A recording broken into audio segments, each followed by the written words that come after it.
প্রিয় বন্ধুরা, তোমাদেরকে অনেক অনেক অভিনন্দন। নিশ্চয় তোমরা ভালো আছো। আজকে তোমাদের জন্য একটা এমসিকিউ প্রশ্ন এসেছি। প্রশ্নটি খুবই গুরুত্বপূর্ণ।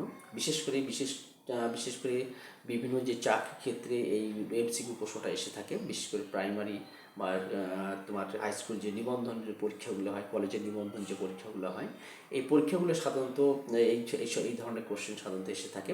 তা আমরা এই কোশ্চেনটা কীভাবে আমরা সমাধান করবো তাই এখন দেখি। প্রিয় বন্ধুরা, চলো। প্রিয় বন্ধুরা, আমরা এখানে কোশ্চেনটা হচ্ছে কিউ এর মান কত হলে 9x² minus Q x plus 4 একটি পূর্ণবর্গ সংখ্যা হবে একটু। অর্থাৎ এই কিউ এর যা আছে, এই কিউ এর মানটা এখানে কত হবে সেটা আমাদের বসাতে। কিউ এর মান হলে তো আমাদের এই যে রাশিটা একটি পূর্ণ একটা বর্গ একটা হবে। তারপরে পূর্ণ বর্গটা কি আমরা তাই আমরা দেখি আমার প্রিয় বন্ধুরা। যেমন আমাদের মনে করে এখানে 4 আছে, 4 পূর্ণবর্গ 2-র উপর পাওয়ার কত আসলে এখানে 2। আবার মনে করো 9 আছে, মনে করো তাহলে 3 উপর স্কোয়ার দিলে কি আসলে এখানে 3টি একটা পূর্ণ একটা বর্গ সংখ্যা একটা হলো। 9 একটা পূর্ণ বর্গ সংখ্যা, 4 একটা পূর্ণ বর্গ সংখ্যা। আবার মনে 16 একটা পূর্ণ বর্গ সংখ্যা, 4-এর উপর কি দাঁড়িয়ে স্কোয়ার দিলে পূর্ণ একটা বর্গ সংখ্যা। অনুরূপভাবে দেখো এখানে a plus b whole square, এটা একটা পূর্ণ বর্গ একটা সংখ্যা। ঠিক এইরকম আমাদের এই যে রাশিটা আছে, এই রাশিটা একটা পূর্ণবর্গ সংখ্যা। সেখানে কিউ এর মানটা আমাদের কত হবে? এখানে আমাদের অপশন আছে 11 আছে, 12 আছে, 13 আছে এবং 14 আছে।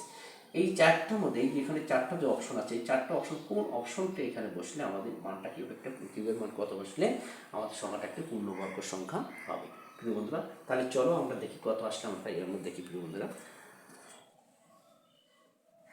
দেখো আমাদের এখানে রাশিটা হচ্ছে, এখানে দেখো এখানে আছে আমাদের 9x² minus Q x plus কি আছে এখানে 4। এটা আমাদের রাশিটা। কিউ এর মান কত হলে আমাদের কি হবে? একটা পূর্ণবর্গ সংখ্যা একটা হবে। তাহলে এখন দেখো আমরা এটা একটু ভাঙিয়ে একটু দেখো এখানে ভাঙি 9, তাহলে 3x তারপরে স্কোয়ার দিলাম। এখানে তো 4কে ভাঙলাম, এখানে দেখো 2 তারপরে একটা আমি স্কোয়ার দিলাম। এখন দেখো এখানে আমার যেহেতু মাইনাস আছে, আমাদের সূত্র অর্থাৎ a মাইনাস বি হোল স্কোয়ারের সূত্রে আমরা ফেলাই দেবো। দেখো আমাদের সূত্র হচ্ছে আমাদের 2। এখানে কত আসলে আমাদের? দেখো এখানে আমাদের কত আসলো? 3x। এখানে কত আসলে আমাদের? 3x। আর এখানে দেখো আমাদের কত আসলে? এখানে যেহেতু এখানে বি আছে 2 আছে, তাহলে এখানে 2, তাহলে a square minus 2ab plus কি আসলে বি স্কোয়ার। আমার সূত্রে কিন্তু পড়ে গেছে এখানে। দেখো এখানে আমাদের এখানে সূত্রে পড়ে গেছে। অর্থাৎ আমার কিউ এর মানটা তাহলে আর দেখো এখানে কত আসছে, এখানে এক্স কিন্তু আমাদের আছে। তাহলে এখন দেখো এখানে আমরা যদি এখন ভাঙি যদি আমরা এটা, তাহলে কত আসলে 9x² মাইনাস 3 × 6, 6 কত আসলে 12x প্লাস কি আসলে 2 কত আসলে এখানে 4 বা 2 এর উপরে আমরা স্কোয়ারে দিতে পারি। এখানে 3 এর উপর আমরা স্কোয়ারে দিতে পারি, 3x তার উপরে স্কোয়ার আমরা দিতে পারি। এখন দেখো আমরা দেখো আমাদের এখান থেকে এক্স কিন্তু আমাদের এখান থেকে এক্স কিন্তু আছে। আমাদের কিউ এর মান কত আসলে এখানে 12, তো কিউ এর মান কত আসলে আমাদের 12। তাহলে এখন যদি 12 যদি হয়, তাহলে আমরা এইটা সমান কি লিখতে পারি? এখন দেখো তাহলে 3x মাইনাস কত 2 তার উপরে হোল স্কোয়ার। আমাদের এই যে রাশিটা আছে, এটা কিন্তু এখন আমাদের একটা পূর্ণ একটা বর্গ সংখ্যা। যেহেতু পাওয়ার কত আছে এখানে 2 আছে, তাহলে এখানে একটা কি হচ্ছে? পূর্ণ বর্গ সংখ্যা।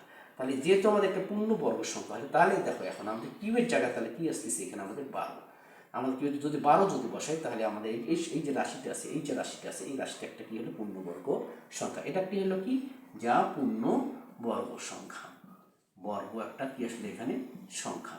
হ্যাঁ, এটা একটা পূর্ণবর্গ সংখ্যা, যে আমাদের এটা একটা পূর্ণবর্গ সংখ্যা। তাহলে এখন দেখো আমাদের কিউ এর জায়গায় কত বসতেছে? আমাদের কি আসছে? 12। আমরা যে 12 যদি বসাই কিউ এর জায়গায়, তাহলে আমাদের কি আসলে এই রাশিটা একটা পূর্ণবর্গ সংখ্যা হচ্ছে। প্রিয় বন্ধুরা, তাহলে তোমরা নিশ্চয় বুঝতে পেরেছো পূর্ণবর্গ সংখ্যা আমরা কীভাবে বের করলাম। অর্থাৎ কিউ এর মান কত বসলে আমাদের সংখ্যা রাশিটা একটা পূর্ণবর্গ সংখ্যা হবে। আমরা নিশ্চয়ই তোমরা বুঝতে পেরেছো। প্রিয় বন্ধুরা, ঠিক এই ধরনের কোশ্চেন কিন্তু প্রায় চাকরি পরীক্ষায় এসে থাকে। আর যদি এই ধরনের কোশ্চেন যদি তোমাদের জানা থাকে, তাহলে পরীক্ষার ক্ষেত্রে তোমাদের আশা করি সমস্যা হওয়ার কথা নয় আর কি।